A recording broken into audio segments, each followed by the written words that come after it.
The man known to history as Alexander Hamilton was born in Charlestown, the capital of the island of Nevis, in the British Leeward Islands, which now forms part of the island nation of St. Kitts and Nevis. Although his birthday was the 11th of January, the year of his birth remains the subject of some historical debate. And while as an adult, Hamilton claimed to have been born in 1757, several documents from his childhood suggest that he was actually born in 1755. His father, James Hamilton, was born around 1718, the fourth son of a Scottish landowner, the Laird of Grange in Ayrshire, and in 1741 he travelled across the Atlantic to St. Kitts, hoping to make his fortune in the sugar business. In the 18th century, the Caribbean islands, including Nevis, were the home of sugar plantations generating vast amounts of wealth for the European colonial powers. The venture proved unsuccessful for James, and he had to be bailed out by his brothers and family friends back home in Scotland. As his parents were unmarried at the time of his birth, Hamilton had a difficult childhood and was always reluctant to discuss his upbringing in later life. Hamilton's mother was Rachel Falcuet, the daughter of a French Huguenot physician and an Englishwoman. Born in Nevis around 1729, she'd moved to the Danish island of St. Croix with her mother, where she married a Danish man named Johann Michael Lavien at the age of 16. Although they had a son together named Peter, the marriage was an unhappy one, and by 1750, Rachel had left her husband, who responded by having her imprisoned for adultery. After her release, she fled St. Croix, leaving her husband and son behind without obtaining a divorce. In the early 1750s, Rachel Lavien would meet James Hamilton in St. Kitts. She was a young woman around 10 years his junior, who at the time remained married to her estranged husband. Despite this legal impediment, the couple would live together as James and Rachel Hamilton for around 15 years, during which time Rachel gave birth to 2 children, James Jr. and Alexander. Alexander Hamilton was therefore born into the layer of West Indian society below that of the plantation owners and slaveholders, but above the slaves. However, as an illegitimate child, he was denied the formal schooling provided by the Church of England and would have to receive lessons privately, while his mother may have taught him to speak French fluently. On Nevis, he witnessed the cruel nature of a slaveholding society, with public whippings and slave auctions commonplace. The ordeal of a slave working on sugar plantations was particularly hard, and 3 out of every 5 slaves died within 5 years of their arrival from Africa. In February 1759, Johann Lavien finally decided to request a divorce from Rachel, but the terms of the separation were such that he was free to remarry but she could not. In 1765, Rachel returned to St. Croix, while James was carrying out some business on behalf of his brother in Glasgow, but after this was accomplished in January 1766, he abandoned his family forever. The reasons behind this are unclear, but Alexander later suggested that his father had run out of money to support them, though some say he wanted to spare Rachel the indignity of being charged with bigamy. Rachel made a living as a shopkeeper in Christiansted, while hiring out the 5 slaves she inherited from her mother. Living above the shop, Alexander had access to a library of 34 books, and although no record of them survives, the poetry of Alexander Pope, Plutarch's Lives, and Machiavelli's The Prince were among the earliest literary inspirations for the young Hamilton. At this time, he received tuition from a private school run by a Jewish headmistress. Further tragedy would follow the family on the 19th of February 1768, when Rachel died from a fever that Alexander also contracted and almost succumbed to. Rachel's meager inheritance passed to Peter Lavien, her sole legitimate son, leaving Alexander and his brother James penniless. They were transferred to the care of their 32-year-old cousin Peter Lytton, only for him to commit suicide in July 1769 without mentioning them in his will. Following Peter's death, the the two Hamilton brothers were separated for good. James was apprenticed to an old carpenter, while Alexander worked as a clerk for the trading firm Courtright and Kruger and moved in with the family of the merchant Thomas Stevens. He became particularly close to Edward Stevens, one of the 5 children in the family, and the two teenagers did not only share similar interests, but an extraordinary physical resemblance. This has prompted rumors that Alexander was the illegitimate son not of James Hamilton, but of Thomas Stevens. This might explain why James Hamilton Sr. abandoned the family so abruptly in 1766, and also might account for the distance Alexander chose to keep with his father and brother later in life. As a merchant's clerk, Hamilton learned how to manage money, convert currencies, and keep track of the ships making their perilous journey across the sea, carrying all sorts of commodities for the plantation economy. The young clerk's talent for organization and management was clear, and when Nicholas Kruger returned home to New York for health reasons in late 1771, the 16-year-old Hamilton was left in charge of the operation for 5 months. Once a year, Courtright and Kruger would also become involved in the transport of slaves for sale at auction, and over time, this became an increasingly significant part of the business. The slave population on St. Croix doubled in a decade, which increased the risk of runaway slaves and slave insurrections. Every man over the age of 16 was to serve in the island's militia, which was established to keep an eye on the slave population and prevent slave revolts. The teenage Hamilton was also a talented writer and wrote poetry for the Royal Danish American Gazette. In 1772, Hamilton met Hugh Knox, a liberal Presbyterian minister who allowed the young man to use his library and encouraged him in his literary exploits. After a devastating hurricane struck St. Croix on the 30th of August 1772, Knox persuaded Hamilton to publish a letter, which he had sent to his father, describing the impact of the storm. A group of businessmen on the island was so impressed by the evocative letter that they pooled funds to send its author to North America for a formal education. After arriving in New York during the winter of 1772, Hamilton began his studies at Elizabethtown Academy in New Jersey, a preparatory school on the grounds of a Presbyterian church, where he took courses in Latin, Greek, and mathematics. Being ambitious and always looking to get ahead in life, Hamilton left Elizabethtown within 6 months, hoping to get into Princeton College, but his request to embark on a fast-track course of studies was refused, and he instead went to King's College in New York, present-day Columbia University. When he began his studies in early 1774, Hamilton received private studies without belonging to any class.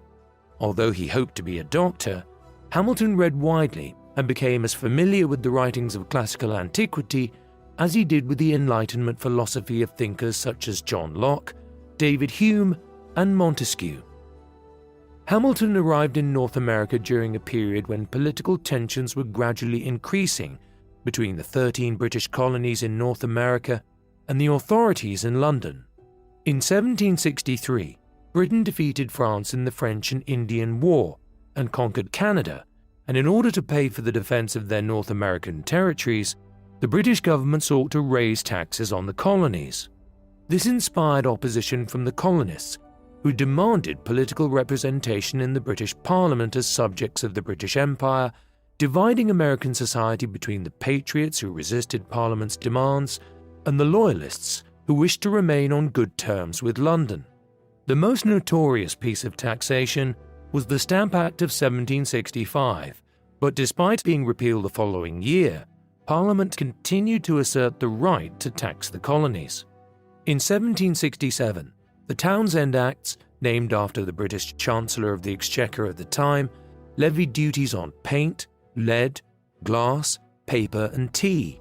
In response to the threat of a boycott of British trade in retaliation, Parliament repealed all the taxes except the one on tea in 1769. Although tensions temporarily calmed, on the 16th of December 1773, the patriot organization Sons of Liberty staged what has become known as the Boston Tea Party, boarding a ship belonging to the British East India Company and throwing its precious cargo of tea overboard. By May 1774, the British responded by closing down the port of Boston and increasing its military garrison in the city. The British response to the Boston Tea Party prompted the colonies to convene a Continental Congress in Philadelphia to organize a boycott of British trade. Although New York had a large population that remained loyal to the British Empire and benefited from a close economic relationship from London, there was no shortage of patriots. At a meeting of the New York Sons of Liberty branch in 1774, the 19-year-old Hamilton astonished the crowd with an electrifying speech defending the Boston Tea Party, promoting colonial unity, and endorsing a boycott, which he argued will prove the salvation of North America and her liberties. Hamilton's radicalism placed him at odds with Dr. Miles Cooper, the president of King's College, who was one of the most ardent loyalists in New York. But this did not prevent him from championing the Patriot cause in a couple of anonymous pamphlets that argued that the Patriots enjoyed political rights given to them by God, which Parliament could not take away. Like many Patriots, Hamilton's dispute was with Parliament rather than King George III, but he welcomed the prospect of a limited monarchy. Although Britain was a powerful imperial power, Hamilton suggested that the economic potential of the American colonies was far greater than that of the mother country. He was not afraid of war with the British, and argued that it would be almost impossible for the British to subdue the Americans if they adopted irregular tactics and refused to meet the enemy in pitched battle. On the 18th of April 1775, the first shots of the American Revolutionary War rang out at Concord and Lexington in Massachusetts, where patriotic militiamen forced the British redcoats to flee back to Boston. When the news reached New York, volunteer companies sprang up and armed themselves with weapons seized from the City Hall arsenal, and Hamilton himself joined a militia company and dedicated himself to learning about military tactics. On the 10th of May, hundreds of protesters stormed King's College, intent on lynching the hated Miles Cooper. Alerted to their imminent approach, Hamilton managed to hold the mob at bay for several minutes to allow Cooper to escape out of his window and onto a ship which carried him to England. This episode reflected Hamilton's anxiety that revolutionary fervor might get out of control and lead to anarchy. As a politician and statesman, Hamilton would spend his life trying to find the right balance between liberty from oppression and the maintenance of political order. On the same day that Cooper made his narrow escape, the Second Continental Congress met in Philadelphia, serving as a forum to strengthen cooperation between the colonies to more effectively wage war against the British. George Washington of Virginia was appointed as Commander-in-Chief of the Continental Army on the 15th of June, and a couple of days later, the Patriots in Boston demonstrated they were capable of providing strong resistance to the British at the misnamed Battle of Bunker Hill, with the majority of combat taking place on Breed's Hill nearby. By 1776, Hamilton was intensively studying law, but in April, Patriot forces commandeered the college and used it as a hospital. In March, Hamilton dedicated himself to the war effort by being appointed captain of an artillery company in the militia, where he eventually had 68 men under his command. He proved an effective officer and leader, and lobbied hard for his men to receive the same provisions as their counterparts in the Continental Army. His talents were soon recognized by senior officers in the Continental Army, including Nathanael Greene, whom Washington considered his most talented subordinate. After the Continentals captured Boston in March 1776, Washington rushed to New York anticipating a British assault. In June, a force of 32,000 men and 70 warships gathered under the command of the brothers General William Howe and Admiral Richard Howe. As the Howe brothers planned their attack on the 2nd of July, delegates at the Continental Congress adopted a resolution written by Thomas Jefferson of Virginia calling for the independence of the 13 United States of America, which was passed in its final form on the 4th of July. Hamilton, due to his age, lack of experience, and lack of social status, was not qualified to be a member of the Congress and so missed out on signing the crucial document. The words of the Declaration of Independence had a galvanizing effect on the defenders of the city. On the 12th of July, Hamilton's company was stationed at the battery in direct line of fire of 2 British warships. As the company fired its guns, one of the cannons exploded and killed up to 6 men, though its captain was not blamed for the incident and emerged with his military reputation enhanced. On the 26th of August, a force of 6,000 Continentals, left isolated on Brooklyn Heights, was soundly defeated by the British, but the damage was limited by a daring night retreat carried out by Washington on the 29th. As the Continentals marched up the Hudson River out of the city in September, Hamilton's company was part of the rear guard, which resisted Howe's men and sheltered Washington's main force as it retreated to the Harlem Heights. It was here that Washington met Hamilton for the first time and received his first impression of the artillery captain's talent. In late November, Washington was forced to withdraw to New Jersey, and once again, Hamilton distinguished himself by covering the retreat across the Raritan River. Although seriously ill, he roused himself to take part in Washington's daring crossing of the Delaware on the night after Christmas to surprise the garrison of Hessian mercenaries at Trenton, where the fire from Hamilton's guns helped to force the surrender of almost 1,000 Hessians. At the Battle of Princeton on the 3rd of June, Hamilton is said to have deployed his cannon in the grounds of the college, sending a cannonball through the portrait of King George II in the chapel. These Continental victories gave Washington's depleted army the opportunity to recover at winter quarters in Morristown, New Jersey. Hamilton joined Washington at the camp on the 1st of March and was appointed to his staff as aide-de-camp with the rank of lieutenant colonel. Although Hamilton expressed some disappointment at being given a desk job, this was the start of a fruitful partnership which would lead the two men from the battlefield to the halls of government. Although he was a prosperous landowner and an experienced politician, Washington was not as articulate as many of the most prominent American political leaders of the day.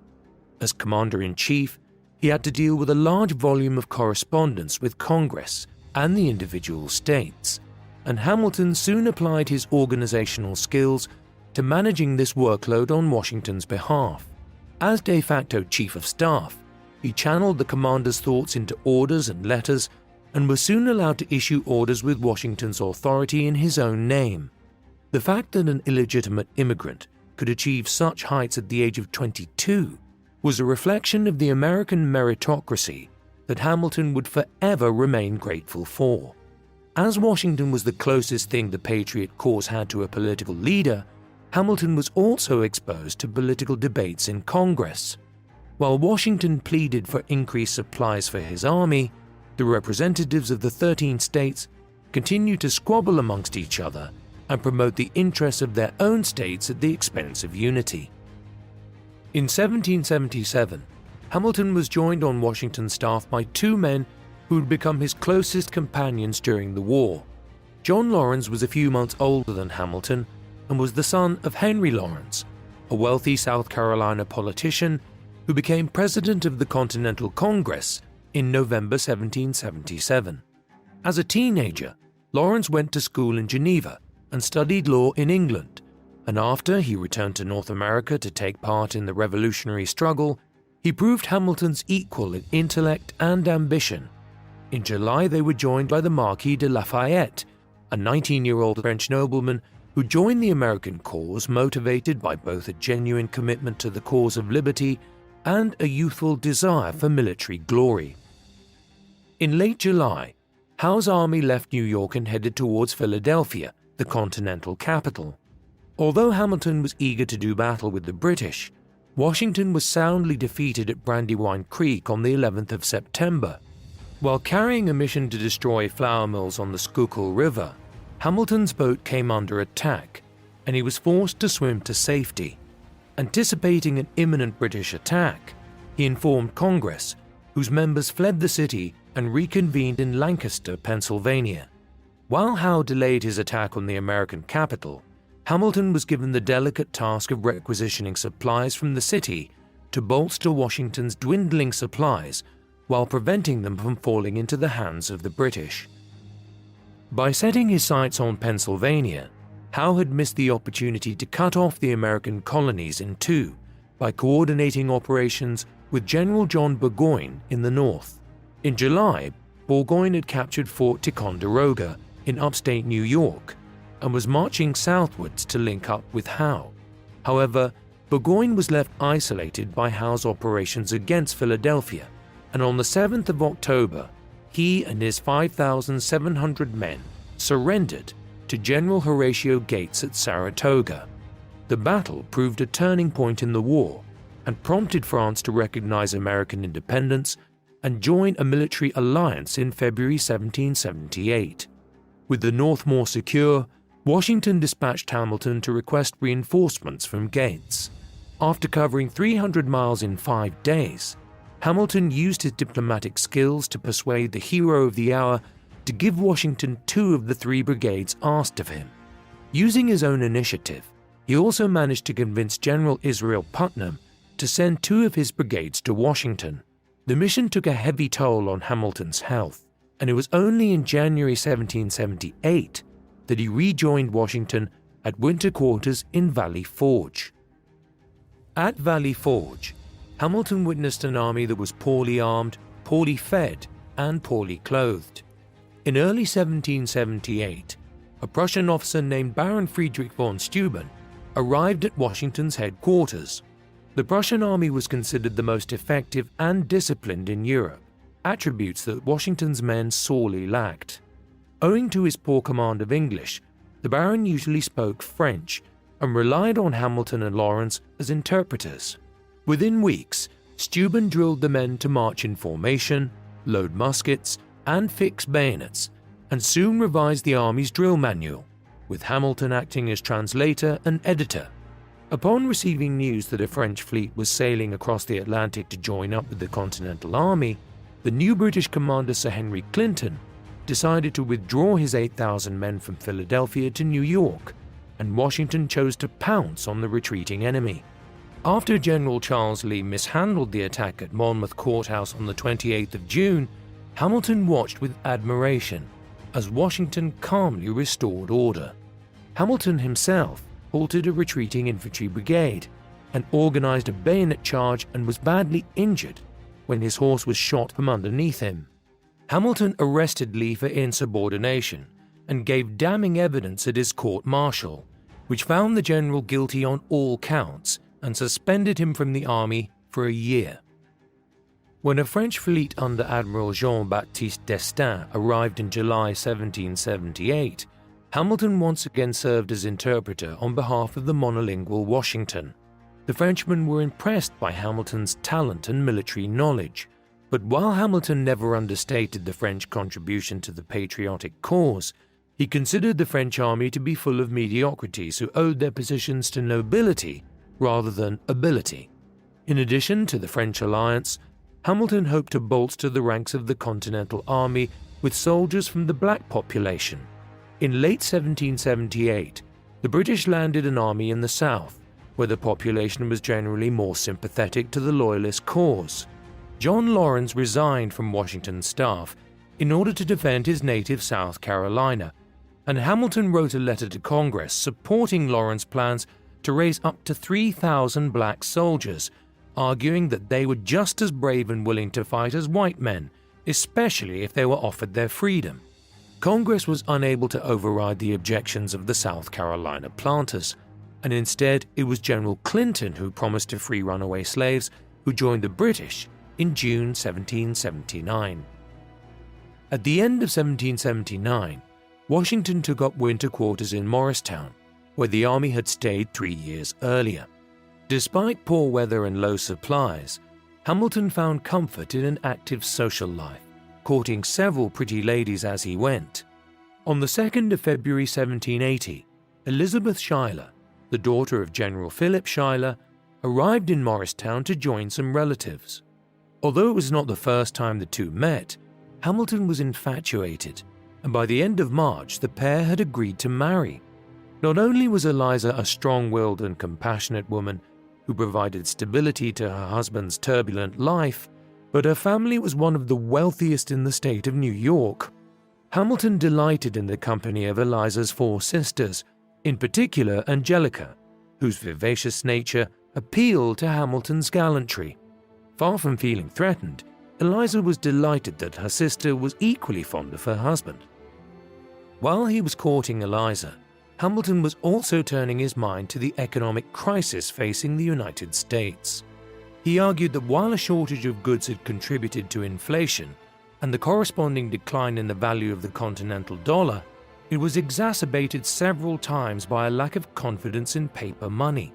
He suggested creating a central bank which could issue money and make loans, and argued that in order to address the lack of credit, Congress should seek a foreign loan of £2 million.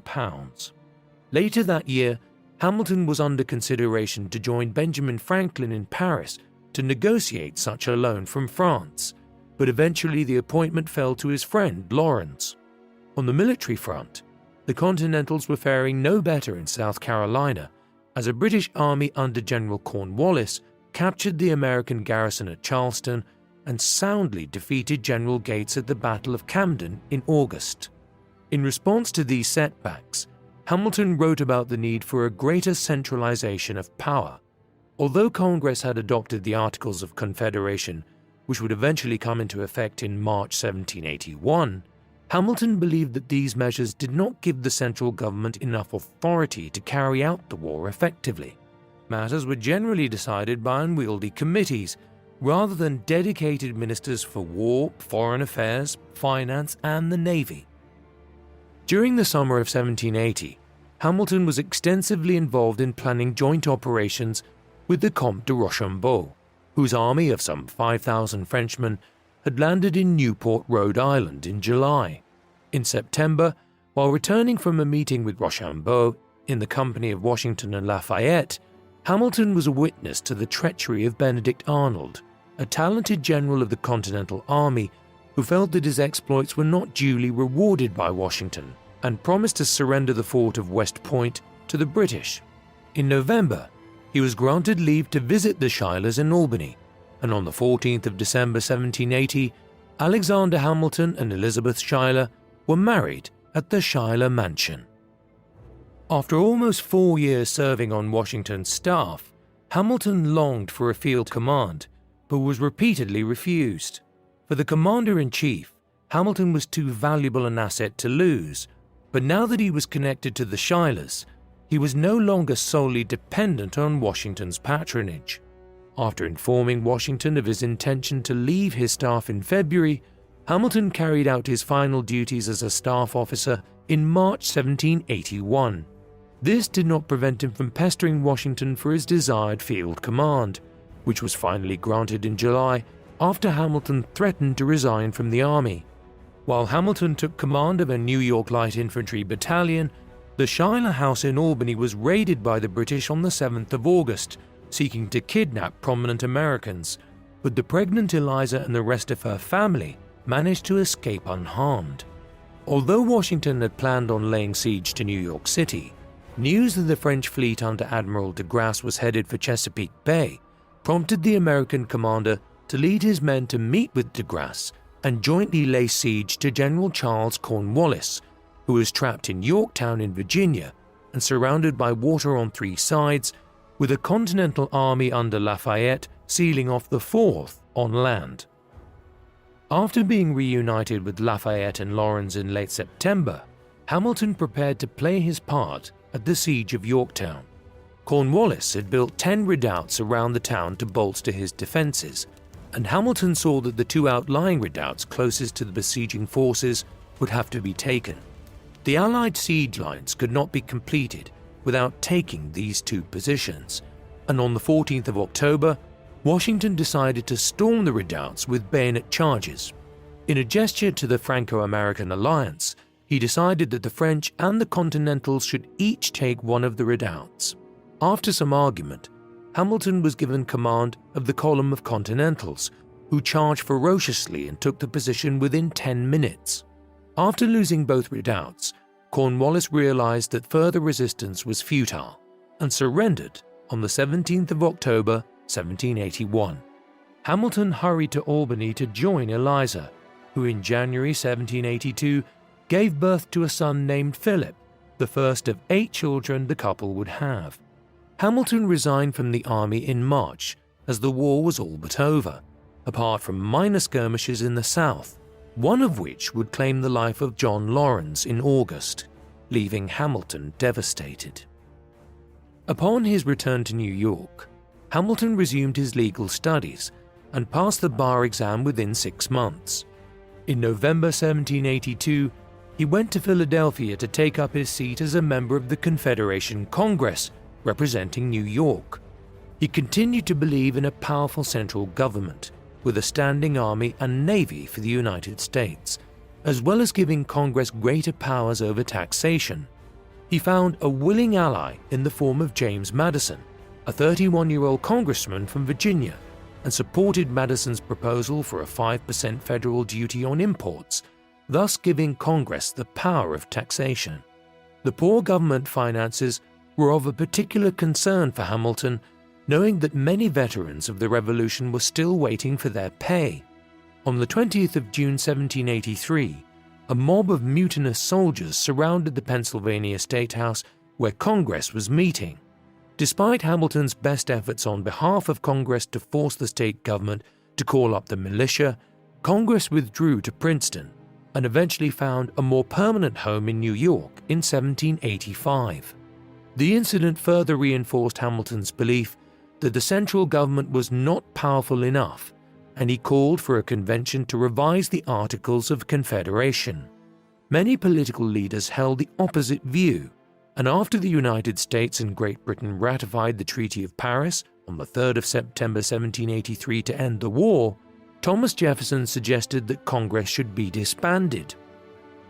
In late 1783, Hamilton and his wife moved into a house on Wall Street, where he would spend the next few years practicing law and soon developed a reputation as one of the leading lawyers in the country. Hamilton's reputation in New York was rivaled by another young lawyer named Aaron Burr. While Hamilton's oratory was unsurpassed, Burr made concise and convincing arguments to the court. During the war, New York passed a wave of legislation targeting British sympathizers and their property, but after the peace treaty signed with Britain, Hamilton defended the rights of the Loyalists in court and in the press. Although this led to accusations of treachery and claims that Hamilton had accepted British money, his defense of the Loyalists was motivated by both the belief that an independent United States had to behave respectably on the international stage, and also the fear that the vindictive campaign would drive out wealthy merchants and businessmen and damage New York's prosperity. In the case of Rutgers versus Waddington from 1784, Hamilton successfully argued that the obligations to protect British property that were part of an international treaty ratified by Congress superseded New York state legislation that allowed for its confiscation. In June 1784, Hamilton played an instrumental role in founding the Bank of New York, which was intended to revive commerce in the city after the war and to issue its own money in an economy that still used British pounds and was trading in other foreign currencies with inconsistent exchange rates. During this time, Hamilton was heavily involved in the New York Manumission Society, an organization campaigning to abolish slavery and to promote the education of free blacks. He was also a member of the Society of Cincinnati, an organization dedicated to the welfare of veteran soldiers, which critics argued was the breeding ground for a hereditary military aristocracy. Hamilton denied these claims, but hoped that the society would serve as a further means of strengthening the Union. In April 1786, Hamilton was elected to the New York State Assembly during an economic crisis. In September, he was one of 2 New York representatives who attended a conference in Annapolis, Maryland, organized by James Madison. Although the conference was set up to resolve problems concerning interstate trade, it served as an opportunity for supporters of greater centralization to discuss their ideas. the delegates decided to send an appeal to the states to send delegates to a convention in Philadelphia the following May to amend the Articles of Confederation. The state of New York, dominated by its governor George Clinton, was a staunch defender of states' rights, and when choosing its delegation to the Philadelphia Convention, the New York Assembly appointed two opponents of centralization to accompany Hamilton to the meeting. The Philadelphia Convention opened on the 25th of May 1787, and George Washington was unanimously elected its president. Although it was convened to revise the Articles of Confederation, the delegates soon presented plans to discard the Articles and create a new constitution. The convention was soon split between a proposal from Virginia to allocate congressional representation proportionally, benefiting larger states, and one from New Jersey to give each state one vote, benefiting smaller states. After 3 weeks of silence, as the delegates discussed the rival proposals, Hamilton presented his own plan, which envisaged a president and Senate elected for life, albeit subject to removal for misbehavior, and a House of Representatives elected every 3 years. The proposal was, however, proved unacceptable, and Hamilton's critics later used it as evidence of his belief in monarchy and aristocracy, and labeled him as a traitor to the Revolution. Instead, the convention agreed a compromise between the larger and smaller states by having the seats of the House of Representatives allocated proportionally, while each state would be represented by 2 senators in the Senate. Senators would serve 6-year terms, while representatives would be subject to re-election every 2 years. A president could theoretically serve for life, but would have to face election every 4 years, while the justices of the Supreme Court were appointed for life. The other major dispute splitting the convention was how to count the population of black slaves in determining representation in the House. By counting slaves, even though they had no political rights, the slaveholding states, mostly in the South, would receive greater representation in Congress. In the end, the notorious 3/5 compromise was agreed, whereupon each slave was considered 3/5 of a free white man. Although Hamilton was dissatisfied with parts of the new Constitution, he was a member of the committee that revised the text and transformed it into its final form. The Constitution was signed on the 17th of September 1787 by 39 delegates from 12 states, including Hamilton, and the convention decided that the new document would come into effect after being ratified by 9 states. Within days, the United States was split between the Federalists who supported the new Constitution and the Anti-Federalists who opposed the centralization of power. Hamilton conceived an ambitious project to promote the new Constitution and ensure that as many Federalists as possible were elected to New York's ratifying convention. He invited 4 men to collaborate on the project, but only Madison and fellow New Yorker John Jay accepted. Writing under the pseudonym Publius, over 7 months, the 3 men wrote 600 pages worth of essays for the New York press, collectively known as the Federalist Papers. Of the 85 essays, 51 are attributed to Hamilton, 29 to Madison, and only 5 to Jay, whose contribution was limited by illness. While Madison's strengths were in the presenting of the theory of government and using examples from history, Hamilton employed his practical experience in areas such as politics, war, and taxation. He argued that a loose confederation risked the anti-federalists' worst fears of falling under tyrannical rule or foreign invasion, and thus the United States required a strong military, which was in turn dependent on an equally strong economy and a strong government. By the end of May 1788, 8 states had ratified the Constitution, leaving the document on the verge of adoption. Despite his efforts to influence the elections to the New York Convention, Hamilton and his fellow Federalists were significantly outnumbered when it met in June, chaired by Governor Clinton. By the end of the month, however, both New Hampshire and Virginia had ratified the Constitution, and New York now faced being left behind by the new federal entity alongside Rhode Island and North Carolina. This alone was not enough to swing opinion to the Federalist camp, but by late July, around a dozen anti-federalists were sufficiently persuaded by Hamilton's arguments to vote in favor of ratification. On the 26th of July, New York voted to ratify the Constitution by a margin of 30 to 27, and Hamilton was feted as the hero of the hour in New York City. The often vicious nature of the political debate between the Federalists and the Anti-Federalists convinced Hamilton of the need for a president who could unite the country. With some persuasion from Hamilton, George Washington agreed to be a candidate and was elected unanimously, and on the 30th of April 1789, he was inaugurated President of the United States in New York, with John Adams of Massachusetts as Vice President. Although the Constitution provided for a powerful executive, its terms were vague and made no provision for cabinet government. Washington could not be expected to carry out all the executive functions alone, and in September, Hamilton was appointed to head the new Treasury Department. By accepting the post, he was giving up his lucrative legal practice and taking on a job of particular political sensitivity, especially as the Revolution had been sparked by disputes over taxation. Nevertheless, Hamilton was intent on using his office to implement his vision of America's economic and political system.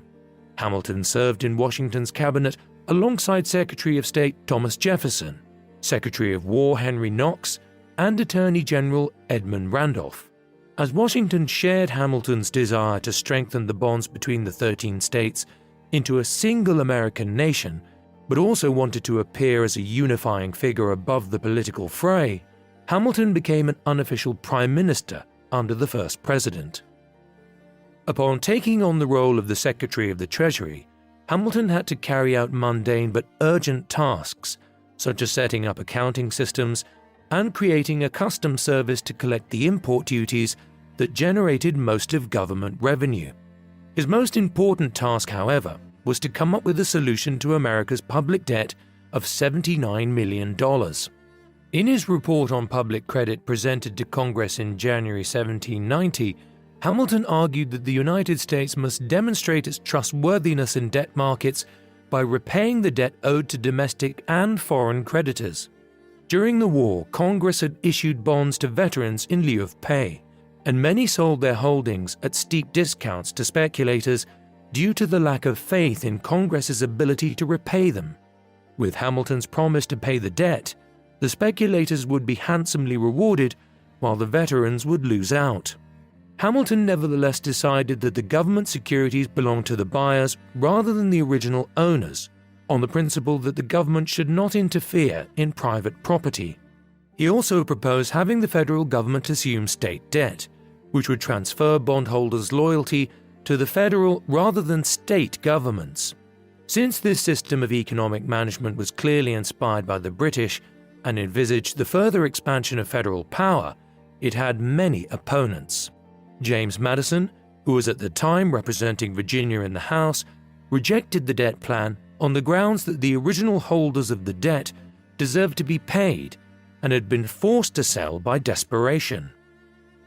Hamilton viewed Madison's opposition as a betrayal of all they had worked for, and their disagreement would lay the foundations for the two-party system. For the next 5 years, Hamilton's economic program served as the dividing line for American politics. By the spring of 1790, Thomas Jefferson emerged as the leading opponent to Hamilton's grand visions. After serving for 5 years as minister to France, Jefferson returned to the United States in November 1789 and did not accept his appointment as Washington's Secretary of State until February 1790. During his time in Paris, Jefferson was radicalized in his opposition to monarchy and aristocracy and witnessed the initial stages of the French Revolution.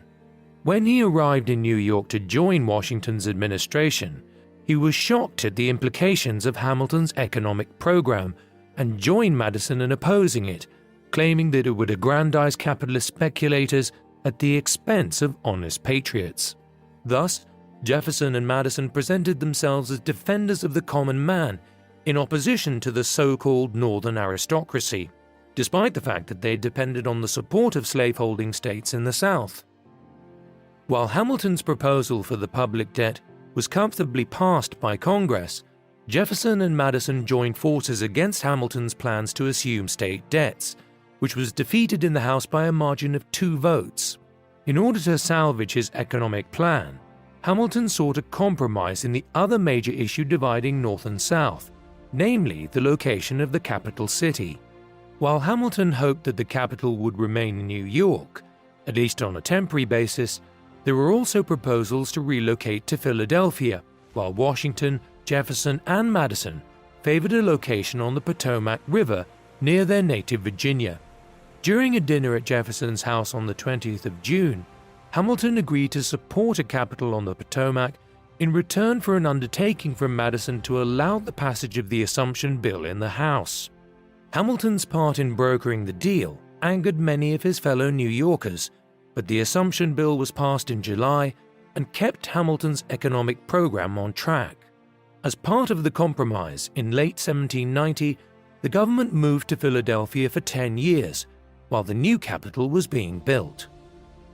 In December 1790, Hamilton proposed to establish a central bank, which could issue a uniform currency, expand the money supply when required, issue loans to public and private entities, collect revenues and hold government funds.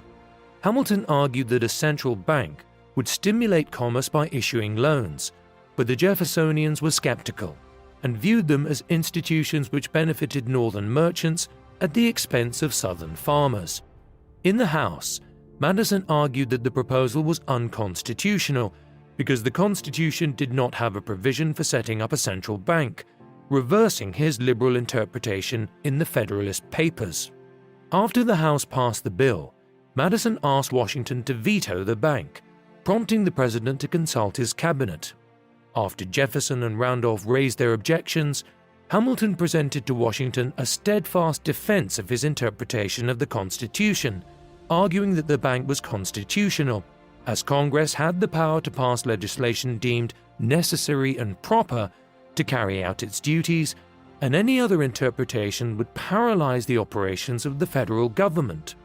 Washington was persuaded by Hamilton's arguments and signed the bank bill on the 25th of February, 1791. In December 1791, Hamilton presented his Report on Manufactures to Congress. Drawing on his experiences during the Revolutionary War, Hamilton believed that the United States had to establish its own industrial capacity and reduce its dependence on British trade. Inspired by Adam Smith's Wealth of Nations, he argued that manufacturing would increase economic productivity through the division of labor into small specialized tasks. While he endorsed the principle of free markets and free trade, Hamilton concluded that government intervention was necessary to encourage industrial development in a young nation. To achieve these goals, he proposed awarding subsidies and extending patent protection to stimulate innovation. He also advocated public infrastructure programs of roads and canals to connect regional markets into a national economy. Although Hamilton's ideas were not implemented by Congress, they further contributed to his image as a creature of the New York financiers and the enemy of the common man. Hamilton's critics felt vindicated when a speculative bubble in bank shares and government securities burst in the spring of 1792, but the Treasury Secretary calmly responded by buying up public debt at the distressed prices and, in so doing, stabilized the market.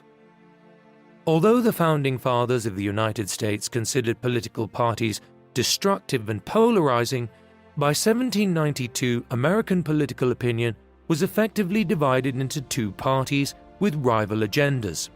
Hamilton and his supporters, mostly from the commercial Northeast, came to be known as Federalists, implying that their opponents did not support the Constitution.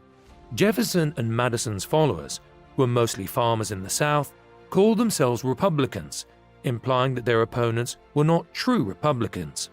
The party split also influenced foreign policy, with the Federalists favoring closer political and economic relations with Britain, while the Republicans preferred to side with revolutionary France. Since the United States had fought Britain for independence allied to France, the Republicans believed that seeking closer relations with the British was treachery. On the other hand, the Federalists warned that the Republicans supported the anarchy and bloodshed of the French Revolution. Since the federal government's revenues were dependent on customs duties raised from international trade, Hamilton maintained an interest in foreign relations which Jefferson resented as head of the State Department. The bitter feud between Hamilton and Jefferson was all over the press, with Jeffersonians labeling the Treasury Secretary a monarchist and the Hamiltonians attacking the Secretary of State as a populist rabble-rouser. Despite being the most controversial man in American politics, Hamilton was careless enough to conduct a year-long affair with Maria Reynolds, a young woman who arrived at his house in the summer of 1791, seeking refuge from an abusive husband. In December, Maria's husband James informed the Treasury Secretary that he knew about the affair and blackmailed Hamilton into paying hush money. Although he attempted to end the affair on several occasions, Hamilton was unable to resist responding to anguished letters from Maria, suggesting that she was part of the blackmail scheme. When James Reynolds claimed to his friend Jacob Clingman that Hamilton had given him money to speculate in government securities, Clingman informed Republican Congressman Frederick Muhlenberg, who in turn called on Senator James Monroe and Representative Abraham Venable to investigate. When the three men met Hamilton in December 1792, the Treasury Secretary denied any corruption, but confessed frankly to his adultery. Although he extracted a promise that the affair would remain secret, Hamilton knew that his political opponents could leak information that would destroy his reputation. Washington's second term as president, which began in March 1793, was dominated by foreign policy questions. In September 1792, the revolutionary government arrested King Louis XVI and proclaimed a republic. After the king was executed by guillotine in January 1793, Great Britain declared war on the 1st of February. While both Hamilton and Jefferson agreed that the United States should declare neutrality between Britain and France, Jefferson did not wish to break the alliance signed with France in 1778. Arguing that France had signed the alliance motivated by a desire to defeat Britain, Hamilton endorsed a foreign policy motivated by self-interest rather than sentiment. When the French ambassador Edmond Charles Genet arrived in the United States in the spring of 1793, the Federalists were alarmed by his popular reception. Genet had been trying to recruit Americans to join the French privateers attacking British shipping, and when asked to stop, he threatened to appeal over Washington's head to the American people. When Hamilton leaked details of Genet's conduct to the press, Jefferson was forced to request his recall. However, as the radical Jacobins had taken power in Paris that June, Hamilton asked Washington to grant the moderate Genet asylum in the United States, sparing him from the executioner's blade. Following the Genet affair, Jefferson resigned as Secretary of State on the 31st of December 1793 and was succeeded by Edmund Randolph. While the Genet affair shifted opinion against France, the British practice of searching neutral ships and forcing American sailors into the Royal Navy caused greater outrage. Senior Federalists hoped to send an envoy to Britain to resolve outstanding differences. Hamilton recommended John Jay for the mission, drawing up instructions to settle the present differences with London and to seek a trading relationship on a most favoured nation basis. Jay set sail in May 1794, and by the time he returned 12 months later, Hamilton had already resigned from the Treasury in January.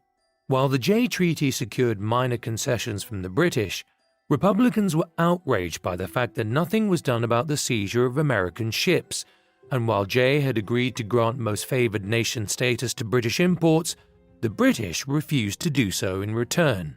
When a hesitant Washington asked Hamilton for advice, Hamilton criticised some of the articles but endorsed it as the means to avoid a destructive war with Great Britain, and the president duly signed off on the treaty in August.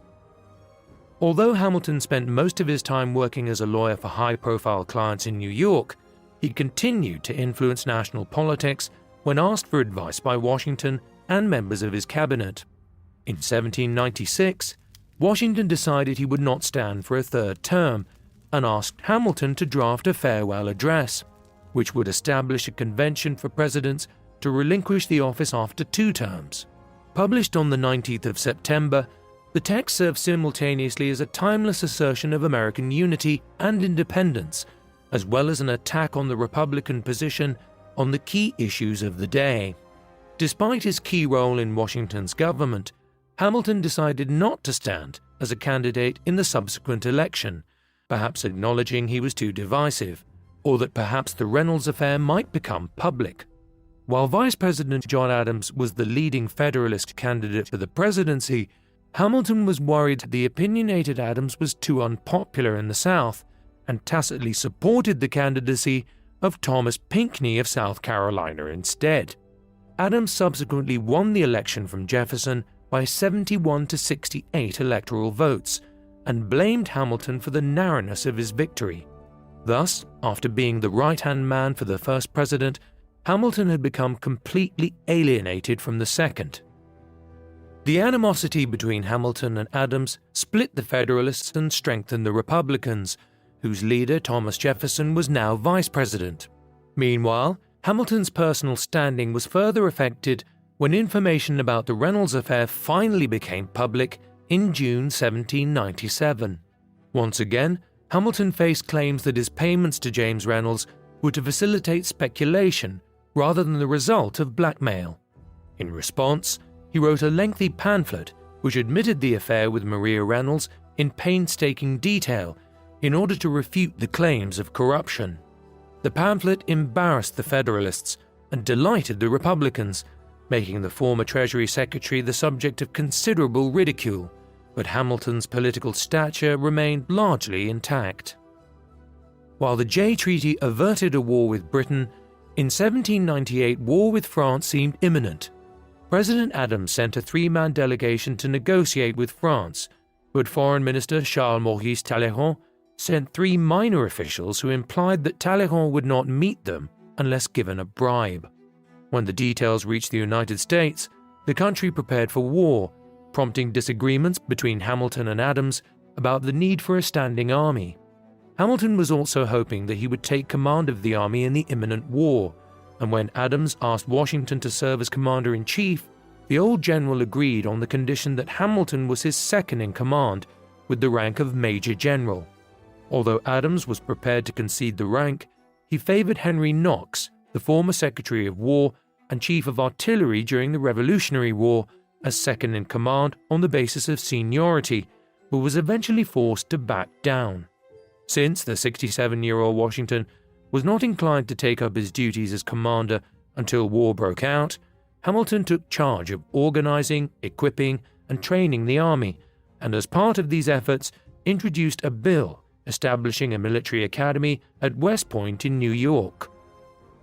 Hamilton's dreams of military glory were undermined as the fervor for war had diminished, and Washington warned Hamilton that it would be increasingly difficult to find new recruits for the army.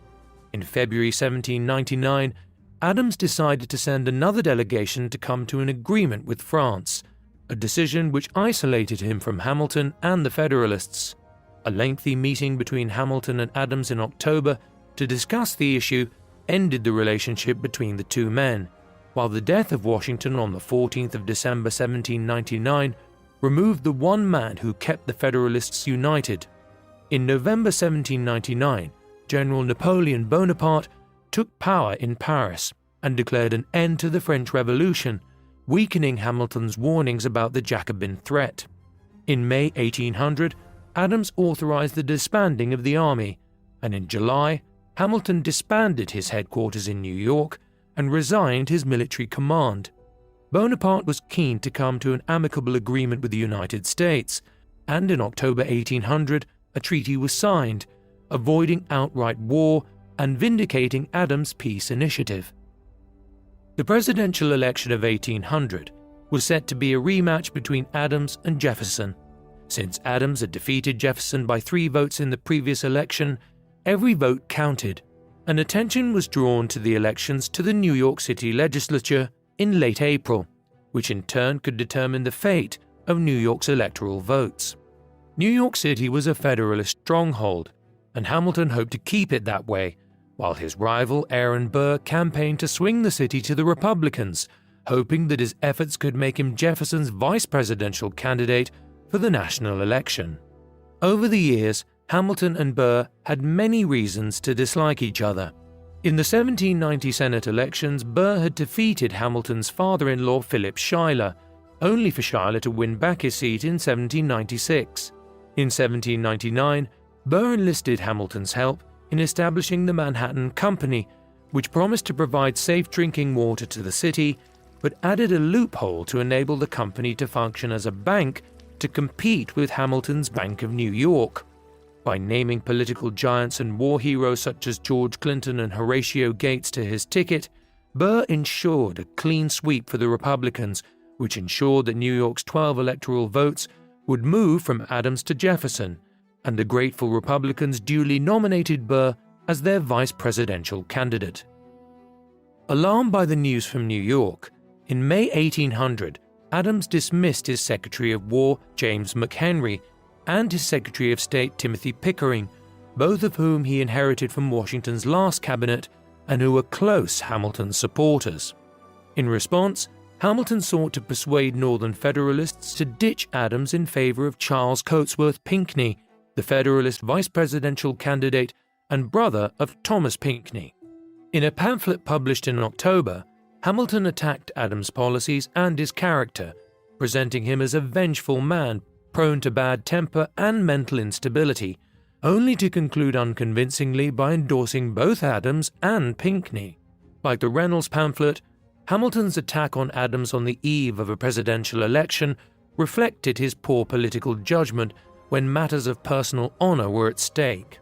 Despite the Federalist infighting, the election produced a close result, with Jefferson and Burr tied on 73 votes and Adams and Pinckney picking up 65 and 64 respectively. Hamilton's pamphlet failed to convince Northern Federalists to withhold their support for Adams, nor did it prevent Republicans from sweeping Pinckney's home state of South Carolina. Hamilton had inflicted a mortal blow to his own political aspirations and crippled the Federalist Party for no gain. While the Republicans considered Jefferson the presidential candidate and Burr the vice presidential candidate, under the constitutional arrangements of the day, there was no distinction, and it was up to the House of Representatives to break the tie. As the Federalists still had a majority in the old House, they considered supporting Burr as the candidate who would be more malleable and be persuaded to adopt Federalist policies. Hamilton, who had first-hand experience of Burr's double-dealing and lack of principles, declared in favor of Jefferson. On the 11th of February 1801, the House met to break the tie in the unfinished Capitol building in the new capital of Washington, D.C. Each of the 16 states had a single vote that represented the majority opinion of each state delegation.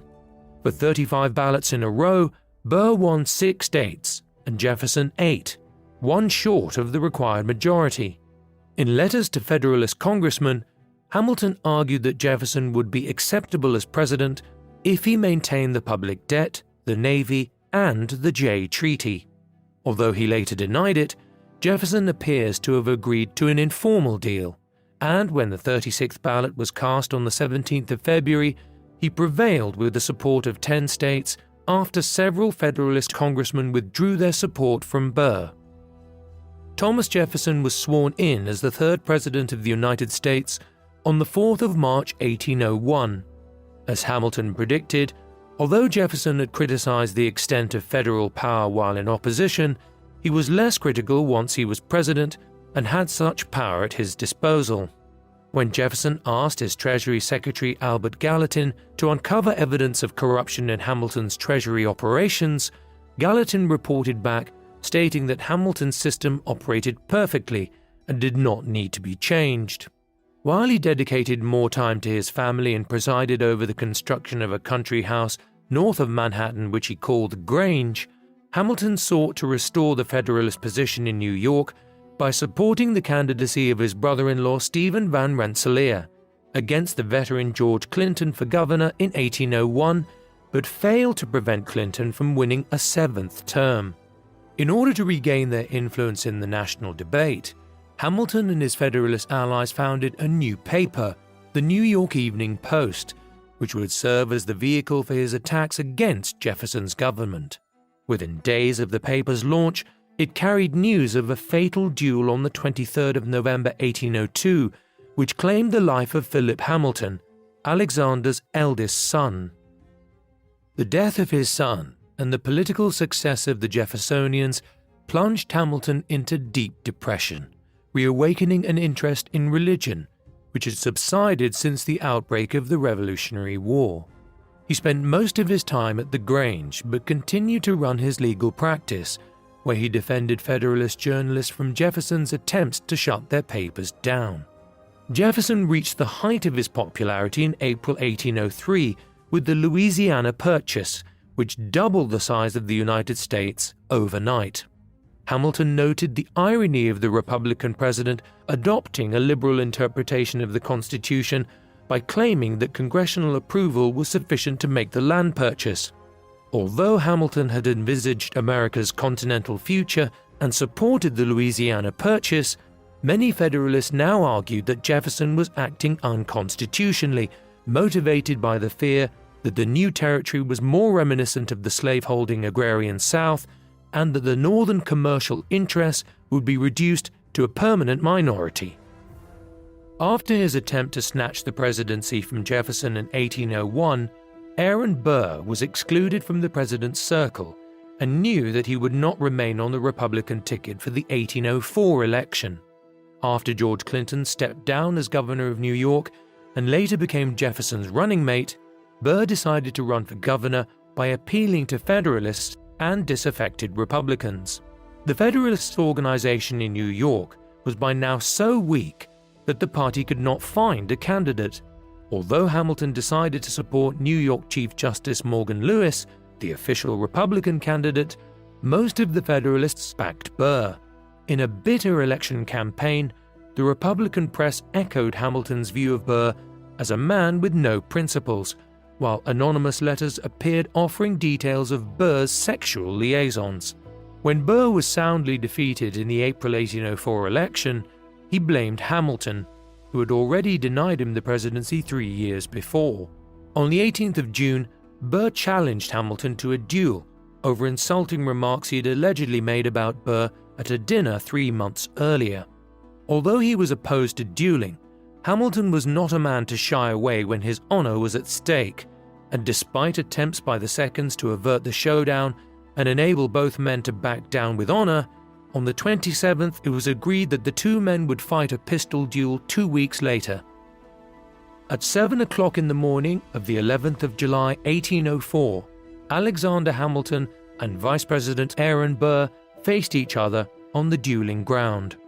In order to reconcile the desire to defend his honor and his desire not to kill, in the days before the duel, Hamilton had decided that he would throw away his shot by deliberately firing wide, knowing that if Burr shot to kill, it would be considered murder and destroy any remaining hopes of resurrecting his political career. While there are conflicting accounts on who fired first, Hamilton's shot flew wide of the mark while Burr dealt Hamilton a mortal blow above the right hip. Hamilton was carried into the mansion of William Bayard, a Bank of New York director, and summoned his family to his bedside. At 2 o'clock on the 12th of July 1804, Alexander Hamilton died from the wound inflicted upon him 31 hours earlier. When Alexander Hamilton was born in Nevis to unmarried parents, it would have been inconceivable for a man of such humble birth to become a statesman and founding father of a new nation. Yet, from a young age, he proved himself to be talented and ambitious, enabling him to receive a formal education in North America. Demonstrating his abilities as a persuasive speaker and writer, he embraced the American Revolutionary cause, which would bring him to the side of George Washington in 1777. After serving for 4 years as Washington's indispensable chief of staff, Hamilton claimed military glory at Yorktown alongside his close friends Lafayette and Lawrence. After establishing himself as one of New York's leading lawyers, he played a key role in framing the Constitution of the United States and was its greatest champion during the ratification process. After returning to Washington's side as Secretary of the Treasury, Hamilton conceived and implemented a political and economic system of public credit and stock markets which continues to define American capitalism. In the process, he became the most controversial man in the United States, ruthlessly attacked by the Jeffersonians as a monarchist, a traitor to the Revolution in the pay of the British, and a creature of speculators and fraudsters. Hamilton's uncompromising views and sense of honor created a number of rivals in the form of George Clinton and Aaron Burr at the state level and John Adams and Thomas Jefferson at the federal level. His fateful intervention in delivering the presidency to his arch-nemesis Jefferson in 1801 sowed the seeds for the fatal confrontation with Burr in 1804. Despite his often crucial role in the early years of the United States, in comparison to the other founding fathers, Hamilton has received relatively little attention. The subject of a stage play in 1917 and a film in 1931, it was the multi-award-winning 2015 musical which has brought him once again into the spotlight. Ironically, a plan to put Alexander Hamilton on a US banknote, the very currency he helped to create, was shelved due to the popularity of the musical. What do you think of Alexander Hamilton? Was he a great statesman whose political and economic system laid the foundations of American greatness in the later 19th and 20th centuries, creating the economic and military power which has kept the nation safe from foreign enemies over the centuries?